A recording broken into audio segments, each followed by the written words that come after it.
Hello guys, welcome to Unstoppable Ayurved YouTube channel. Hello friends, myself Dr. Deepak Shrimali and today we are going to discuss about anatomy of breast. Breast mails and females दोनों के अंदर होता है, but mail के अंदर वो rudimentary होता है, डेवलप नहीं होता। फीमेल्स के अंदर आफ्टर प्यूबर्टी उनके सेक्स हार्मोन के कारण वो अच्छे से डेवलप होता है। फीमेल्स के रिप्रोडक्टिव सिस्टम का वो बहुत ही इंपॉर्टेंट हिस्सा है। क्यों? क्योंकि after the birth of baby first 6 month यहीं से उसको न्यूट्रिशन मिलता है, यानी कि मिल्क के थ्रू उसको न्यूट्रिशन यहीं से मिलता है। ब्रेस्ट जो है वो स्ट्रक्चरली क्या है, तो ब्रेस्ट जो है वो एक स्वेट ग्लैंड है। स्वेट ग्लैंड कहाँ पे होती है? स्वेट ग्लैंड जो है जनरली स्किन के अंदर होती है। तो ये ब्रेस्ट जो है वो भी सुपरफिशियल फेशिया के अंदर ही डेवलप होता है। जैसे कि हमको पता है, लेयर्स में सबसे पहले स्किन होता है, स्किन के नीचे सुपरफिशियल फेशिया के नीचे होता है डीप फेशिया और डीप फेशिया के नीचे मसल। तो ब्रेस्ट जो है ये पेक्टोरालिस मेजर मसल है एंड पेक्टोरालिस माइनर मसल भी यहाँ पे होता है, ठीक है। एंड यहाँ पे आपका सेरेटस एंटीरियर मसल है, ठीक है। देन यहाँ पे आपका एक्सटर्नल ऑब्लिक मसल है। ये सभी मसल है, ये पेक्टोरल रीजन के जो मसल है, ये मसल के ऊपर डीप फेशिया होता है और उसके ऊपर जो सुपरफिशियल फेशिया यानी जो फैट है, फैट के अंदर जो स्वेट ग्लैंड्स होती है वही यहाँ पे डेवलप होके ब्रेस्ट का डेवलपमेंट जो है वो करती है, ब्रेस्ट का निर्माण जो है वो करती है। सो स्ट्रक्चरली क्या है, वो एक मॉडिफाइड स्वेट ग्लैंड है। कहाँ पे होता है ये? तो सुपरफिशियल फेशिया और पेक्टोरल रीजन के सुपरफिशियल फेशिया के अंदर होता है, ठीक है। तो यहाँ पे पेक्टोरल रीजन में जो सुपरफिशियल फेशिया यानी जो फैट है, ठीक है, और जो स्वेट ग्लैंड है वही मॉडिफाइड होके ब्रेस्ट का डेवलपमेंट जो है वो करती है, ठीक है। उसके नीचे जो पेक्टोरालिस मेजर मसल होता है, pectoralis major muscle and breast जो है उसके बीच में स्पेस होता है जिसको रिट्रोमेमरी स्पेस कहते हैं। यानी कि ये मसल के साथ में एकदम चिपका हुआ नहीं है, जुड़ा हुआ नहीं है। इसी के कारण ब्रेस्ट जो है वो मसल के ऊपर फ्रीली फ्लोट हो सकते हैं, यानी कि वो मूव कर सकते हैं, ठीक है। Then shape of the breast के शेप, तो कौन कौन से शेप के ब्रेस्ट होते हैं? तो जनरली ये जो शेप है कॉनिकल शेप यानी कि ब्रेस्ट के उसके अंदर फैटी टिश्यू कम है और जो निप्पल है वो प्रोजेक्टेड होता है यहाँ पे। देन पिरीफॉर्म शेप के अंदर जो ब्रेस्ट है वो मोस्टली साइडवर्ड्स जो है वो ज़्यादा डेवलप होते हैं। फ्लैट जो है उसके अंदर फैटी टिश्यू एकदम कम होता है। देन पेंडुलस जो है वो लोअर साइड जो रिब्स के एरिया है वहाँ पे वो ज़्यादा डेवलप होता है। एंड हेमिस्फेरिकल जो है वो अपर साइड पे ज़्यादा उसका डेवलपमेंट होता है। तो उसका डेवलपमेंट कौन से एरिया के अंदर ज़्यादा है उसके हिसाब से ब्रेस्ट के अलग अलग जो है वो साइज़ जो है वो मिलते हैं यहाँ पे। देन देखिए, ब्रेस्ट किस एरिया के अंदर होता है? मैंने बताया आपको कि जैसे पेक्टोरल रीजन के अंदर जो है वो होता है।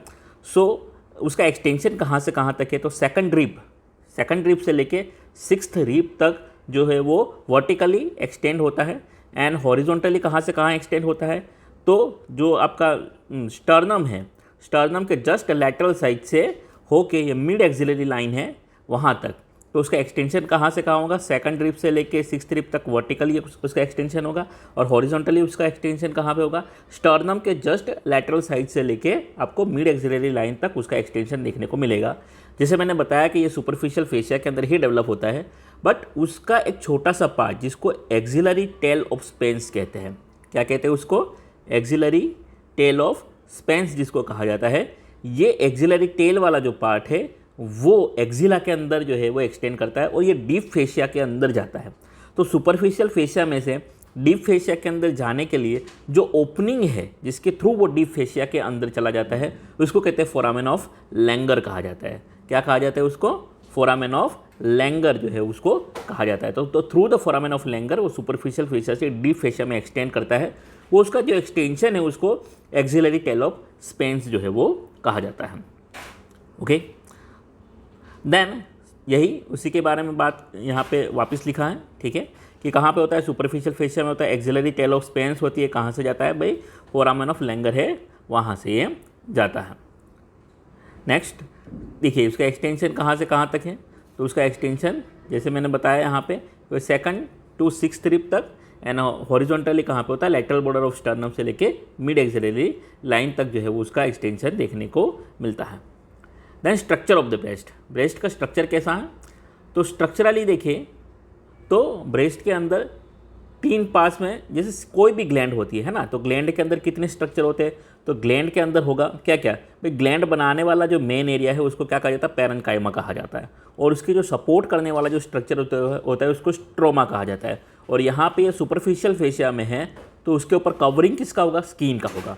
तो इस प्रकार से इसको हम 3 पार्ट्स के अंदर जो है वो डिवाइड कर सकते हैं, ठीक है। सबसे पहला जो है वो स्किन होता है सबसे ऊपर, देन उसका पैरेन्काइमा यानी उसका जो मेन ग्लैंड है जो सिक्रीजन करता है वो, और स्ट्रोमा यानी कि जो उसका सपोर्टिंग टिश्यू है वो। स्किन में यहाँ पे 2 स्ट्रक्चर मिलते हैं आपको, निप्पल एंड एरियोला, ठीक है।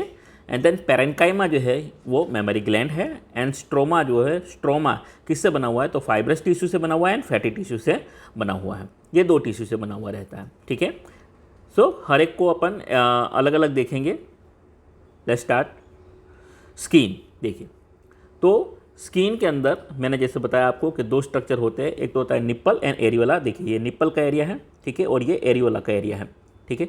तो सबसे पहले देखेंगे निप्पल क्या स्ट्रक्चर है, ये कॉनिकल प्रोजेक्शन है, ठीक है, एक्सटेंड करता है, कॉनिकल प्रोजेक्शन है।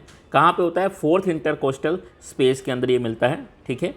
जो नीचे ग्लैंडुलर पोर्शन है उसके अंदर करीबन 15 से 20 लोब होते हैं, ठीक है।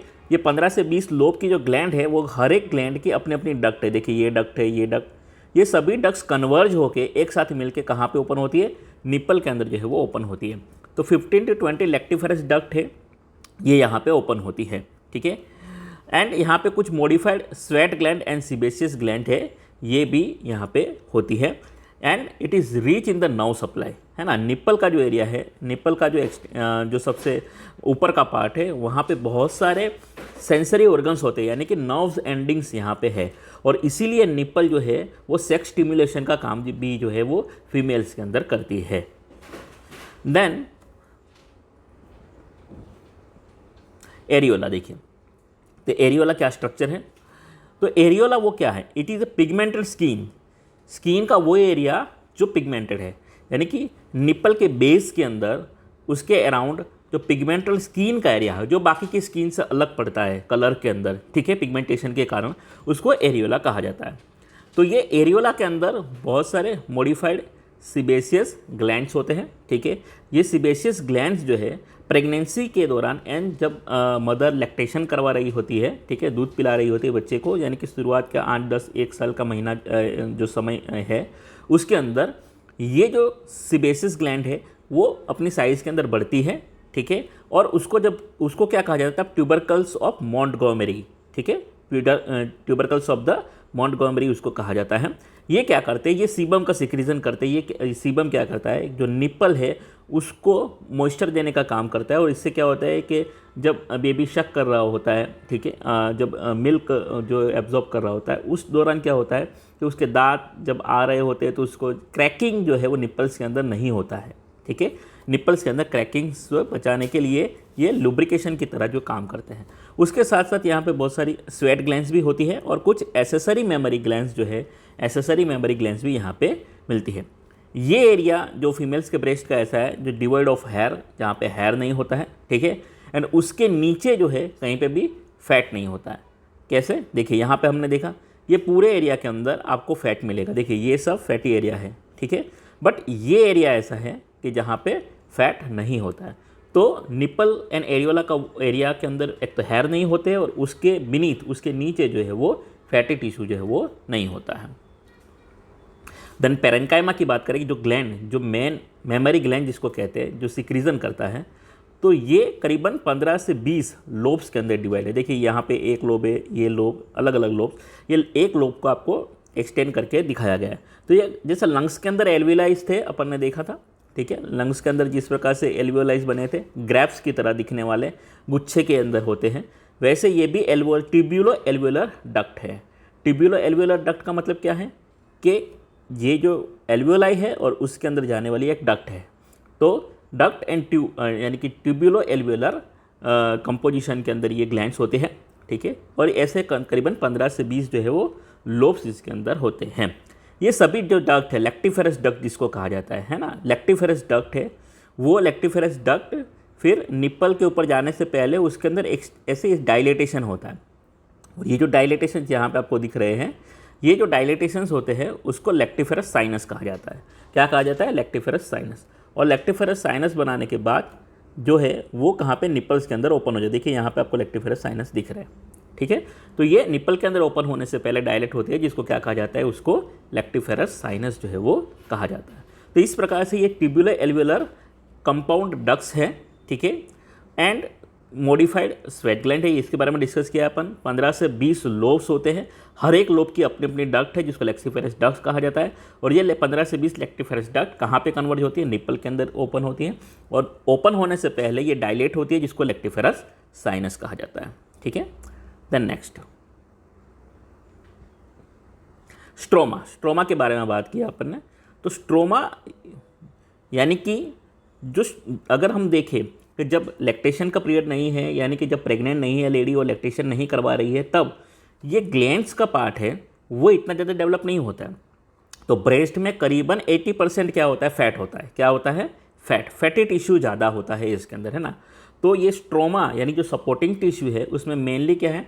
फैटी टिश्यू है, और यही उसका मेन बल्क बनाने का काम करती है। उसी के कारण ब्रेस्ट का साइज एंड शेप जो है वो होता है। तो ये स्ट्रोमा पार्टली फाइब्रस है एंड पार्टली फैटी है। फैटी टिश्यू ज़्यादा है, और कुछ जो है फाइब्रस टिश्यू जो है वो डेवलप होते हैं। जो फाइब्रस टिश्यू वाला पार्ट है उसको सस्पेंसरी लिगामेंट ऑफ कूपर कहा जाता है। क्या कहा जाता है? Suspensory ligament of the Cooper जो है वो कहा जाता है, ठीक है। देखिए यहाँ पे इस डायग्राम के अंदर आप अच्छे से इसको समझ पाएंगे। देखिए यहाँ पे क्या है? आपका पेक्टोरालिस मेजर मसल है, ये पेक्टोरालिस मेजर मसल है। पेक्टोरालिस मेजर मसल के ऊपर ग्रीन कलर का आपको दिख रहा है, ये है पेक्टोरल फेशिया है। तो पेक्टोरल फेशिया है यहाँ पे, और पेक्टोरल फेशिया से कुछ एक्सटेंशन जा रहे हैं, ठीक है। ग्रीन कलर के आपको लिगामेंट्स दिख रहे हैं यहाँ पे, और ये जो है उसको सस्पेंसरी लिगामेंट्स ऑफ, ये जो ऐसे ऐसे जा रहे हैं इसको सस्पेंसरी लिगामेंट्स ऑफ कूपर कहते हैं। ये लिगामेंट्स क्या करते हैं? ये जो डीप फेशिया है, यानी कि आपका जो पेक्टोरल फेशिया है, ये पेक्टोरल फेशिया और स्किन को एक दूसरे के साथ जोड़े रखने का काम करते हैं, है ना। अगर ये लिगामेंट्स जो है ना, ये कूपर के लिगामेंट्स है, ये लिगामेंट्स अगर वीक हो जाएंगे तो क्या होगा? तो जो ब्रेस्ट है वो अपने शेप को मेंटेन नहीं कर पाएगा। और ये किसके साथ जुड़े हुए लिगामेंट्स? जुड़े हुए हैं पेक्टोरल फेशिया के साथ। पेक्टोरल फेशिया किस मसल के साथ जुड़ा हुआ है? पेक्टोरलिस मेजर मसल के साथ। इसका मतलब क्या है? कि इसका मतलब ये है कि पेक्टोरलिस मेजर मसल की एक्सरसाइज करने से ब्रेस्ट के शेप को जो है अपन मॉडिफाइड कर सकते हैं, उसको जो है वो डेवलप कर सकते हैं, ठीक है।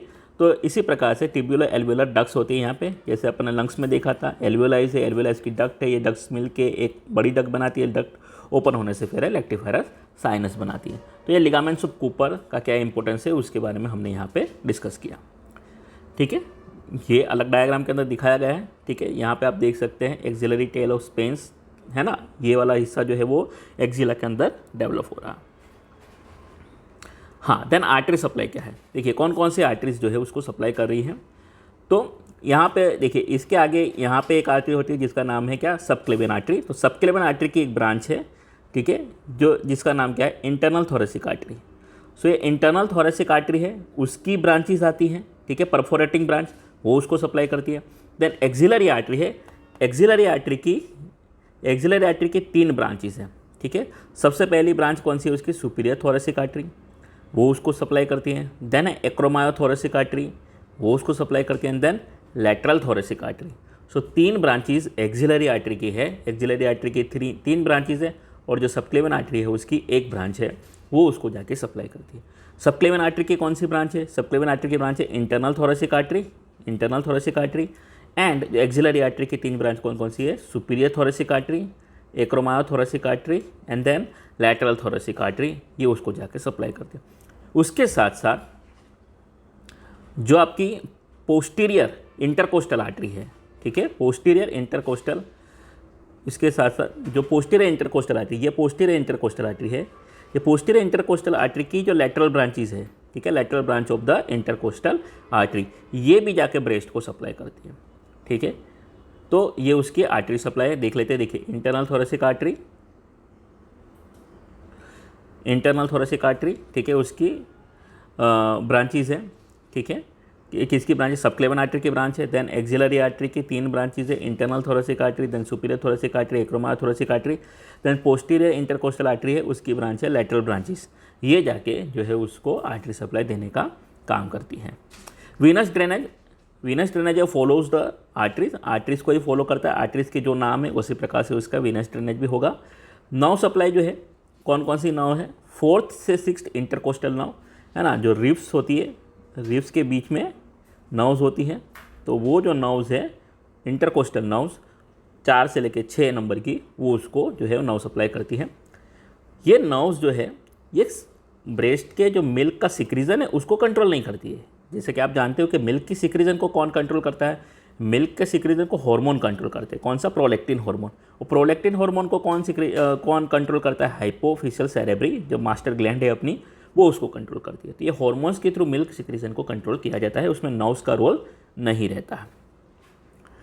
हाँ, लिम्फेटिक ड्रेनेज देखिए, लिम्फेटिक ड्रेनेज बहुत ही इंपॉर्टेंट है यहाँ पे, ठीक है। और उसको अपन एक अलग वीडियो के अंदर भी देखेंगे, क्योंकि कार्सिनोमा जो ब्रेस्ट का कैंसर है वो इसी लिम्फेटिक्स के थ्रू अलग अलग जगह पे फैलता है। तो देखिए पहले कौन कौन से इंपॉर्टेंट लिम्फ नोड्स यहाँ पे हैं, तो ये है इंटरनल मेमोरी लिम्फ नोड्स यहाँ पे होते हैं। इंटरनल मेमोरी लिम्फ नोड्स जिसके थ्रू एक साइड के ब्रेस्ट में से दूसरे साइड के ब्रेस्ट के अंदर जो है वो इन्फेक्शन जा सकता है। देन ये जो पूरा ग्रुप है, ये पूरा ग्रुप, ठीक है, जो एक्सिलरी लिम्फ नोड्स है। एक्सिलरी लिम्फ नोड्स में कौन कौन से आते हैं? एपिकल, जो सबसे ऊपर की तरफ है, then anterior axillary lymph node, then central, then lateral and then posterior. ये 5 ग्रुप है जिसको एक्सिलरी लिम्फ नोड्स कहा जाता है। ये पांचों भी जो है उसको ड्रेन करते हैं। एंड जो ऊपर सर्वाइकल रीजन के अंदर है सुप्रा क्लेविकुलर लिम्फ नोड्स, ये भी उसको ड्रेन करते हैं, ठीक है। तो ये सब लिम्फ नोड्स है और इसके थ्रू कैंसर है ना, कैंसर देखिए जो ड्रेन करता है ब्रेस्ट को, यानी कि वेन्स एंड लिम्फेटिक्स, उसके थ्रू दूसरे ऑर्गन्स में फैल सकता है। तो उसके थ्रू कहाँ कहाँ फैल सकता है उसको डिटेल में अपन अलग वीडियो में देखेंगे, पर कहाँ कहाँ पे जा सकता है? तो भाई यहाँ से जो एपिकल और जो सुप्रा वो है उसके थ्रू ब्रेन के अंदर भी जा सकता है ये, ठीक है। देन ह्यूमरस के अंदर जा सकता है ये, देन वर्टेब्रास के अंदर जा सकता है ये, देन लीवर के अंदर हो सकता है, फीमेल्स के ओवरीज के अंदर हो सकता है, एंड फीमर बोन जो है वहाँ तक भी जा सकता है। वर्टेब्रास के अंदर भी जो कैंसर जो है वो फैल सकता है, ठीक है। इसलिए उसका लिम्फेटिक ड्रेनेज इंपॉर्टेंट है। कौन कौन से लिम्फ नोड से आप ध्यान रखिएगा? इंटरनल मेमोरी लिम्फ नोड्स है यहाँ पे, ठीक है। Then axillary group of lymph nodes है जिसमें apical, anterior axillary, central axillary, lateral axillary, posterior axillary है, and then supraclavicular lymph nodes. ये लिम्फ नोड्स जो है उसको ड्रेन करते हैं। Then development of the breast, breast develop कैसे होते हैं बेबी के अंदर, है ना। तो अगर एक फीमेल बेबी है तो फीमेल बेबी के अंदर उसकी जो यहाँ पे एक लाइन की तरह जो है वो ब्रेस्ट का डेवलपमेंट होता है। जैसे अपन ने देखा है बहुत सारे एनिमल्स के अंदर बहुत सारे ब्रेस्ट देखने को मिलते हैं, जैसे पिग के अंदर, ठीक है, ऐसे लाइन के अंदर बहुत सारे ब्रेस्ट होते हैं, ठीक है। तो ह्यूमंस के अंदर भी इस प्रकार की लाइन देखने को मिलती है जिसके अलोंग जो है वो निपल एंड ब्रेस्ट जो है वो डेवलप होता है, जिसको कहते हैं मिल्क लाइन ऑफ स्टूल्स, है ना। ये मिल्क लाइन है, ये मिल्क लाइन में फिर धीरे धीरे क्या होता है कि बाकी के जो पॉइंट्स है वहाँ पे ये डेवलप नहीं होता है, और सिर्फ जो सेंट्रल पॉइंट पेक्टोरल रीजन में है वहीं से जो है वो ब्रेस्ट का डेवलपमेंट जो है वो आगे होता है। तो इसको आपको याद रखना है, ठीक है। ये कौन सा लाइन है,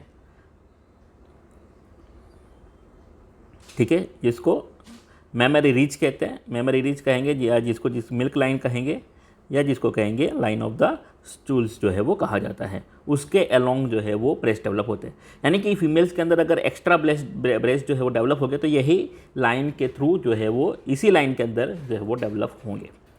देन डेवलपमेंटल एनामलीज क्या क्या है? तो एमास्टिया यानी कि क्या हो, एब्सेंस ऑफ ब्रेस्ट, ब्रेस्ट नहीं होना। देन एथेलिया यानी कि एब्सेंस ऑफ निप्पल, निप्पल नहीं होती है। पोलीमास्टिया यानी कि 2 से ज़्यादा ब्रेस्ट अगर मिलते हैं तो।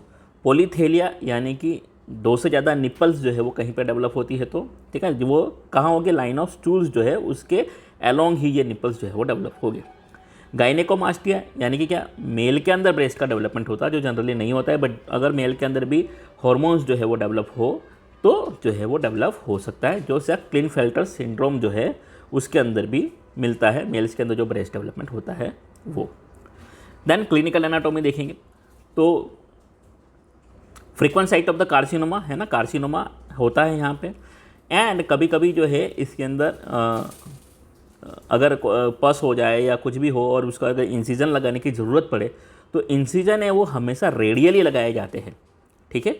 रेडियली यानी क्या, ऐसे, है ना, जैसे सूरज की किरणें होती है वैसे रेडियली लगाए जाते हैं। ऐसे क्यों, अपन ऐसे इंसिजन नहीं लगा सकते यहाँ पे, ठीक है ना। ऐसा इंसिजन लगाने से क्या होगा, एक साथ बहुत सारी लेक्टिफेरस डक्ट्स जो है और जो आपकी जो ग्लैंड्स जो है वो कट हो जाने के चांसेस रहेंगे। इसीलिए हमेशा जब भी एक्सट्रैक्शन करना होता है, उसके अंदर पस निकालना होता है या ऐसा कुछ भी कोई फ्लूइड भर गया है या कोई इन्फेक्शन लगा है, तो रेडियली ही कट उसके अंदर लगाए जाते हैं। अगर रेडियली कट लगाने से क्या होगा कि अगर कट होगी डक्ट या कुछ जो ग्लैंड, तो भी एक ही होगी, ठीक है ना। अगर ऐसे इंसिजन लगाए, कॉनिकल इंसिजन अगर अपन लगाएंगे तो क्या होगा कि भाई एक साथ बहुत सारी डक्ट्स जो है वो कट जाने के चांसेस रहेंगे। इसलिए हमेशा उसमें कैसे रेडियली इंसिजन जो है वो लगाए जाते हैं, ठीक है। तो होप्सो आपको समझ में आया होगा। कुछ क्वेश्चन है तो आप नीचे कमेंट बॉक्स के अंदर पूछ सकते हैं मुझे, ठीक है। और इसकी पीपीटी का लिंक जो है वो भी मैं कमेंट बॉक्स के अंदर डाल दूंगा, तो वहाँ से आप पीपीटी भी डाउनलोड कर सकेंगे। Thank you very much.